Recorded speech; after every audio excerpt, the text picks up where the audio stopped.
The Gospel reading for this Sunday begins with the following words. The two disciples recounted what had taken place on the way and how Jesus was made known to them in the breaking of bread. Well, I don't need to read more. That is enough for me. I want to stop here. Why? The whole Gospel reading for this Sunday is so rich and meaningful. Why only this sentence? They were just sharing their experiences of seeing Jesus and how they were able to recognize him. What is there to reflect upon here then? Well, these are my reflections and I can reflect upon whatever I want. Welcome everyone, Father Chris.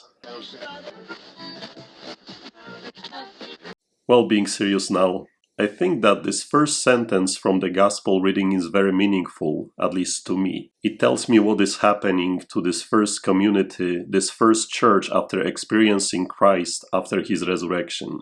They gather together, they share their experiences, they tell each other how were they able to recognize Jesus. And so for the very first time after the resurrection, they are filled with joy and share that joy with others.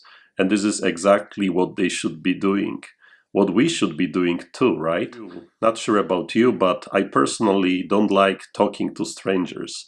Especially when I travel, when I am at the plane and someone sits next to me and wants to talk. I try to avoid all eye contact, put my headphones over my head and grab a book so nobody would bother me. Because you know how it goes when someone gets your attention and starts talking about the weather, about politics, or where are you flying to? Oh, I recognize the accent. Where are you from? Do you have a family?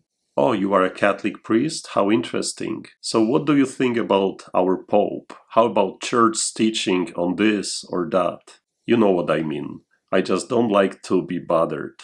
Until one day, don't exactly remember where I was traveling to that day, but there was an older couple that sat next to me on the plane. The husband sat closer to my seat and sure enough, I noticed that he wanted my attention. He was probably tired of talking to his wife, so was looking for some fresh blood. So once again, I used my tactic that always has worked very well. Headphones, book, and I am invisible. But a few minutes later, I felt that he was poking my arm. And I was shocked how bold that was. But didn't want to be rude and took my headphones off and looked at him. And sure enough, I was presented with the standard set of questions. What are you reading? Where are you going to?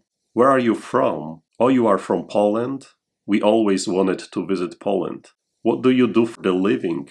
Oh, you are a Catholic priest. My wife and I are Methodist, but we don't really practice our religion. Why did you decide to become a priest? Well, that was my trip. But you know what? I have no regrets at all. Because I have met some new friends, really wonderful people, and we were able to share so much with each other. We exchanged our contact information. They came to visit me in Chicago several times. I went to visit them in North Carolina and I have met their friends and their family.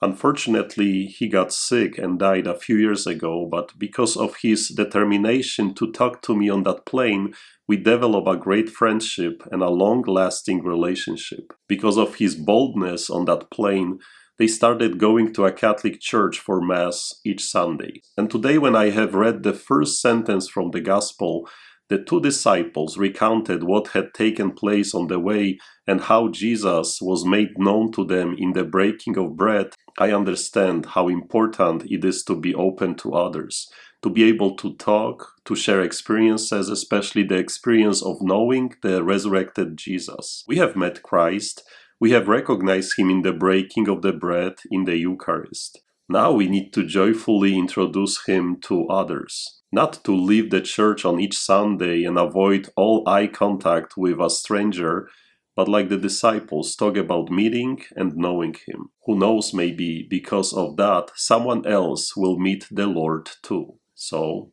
let's go to work. God bless.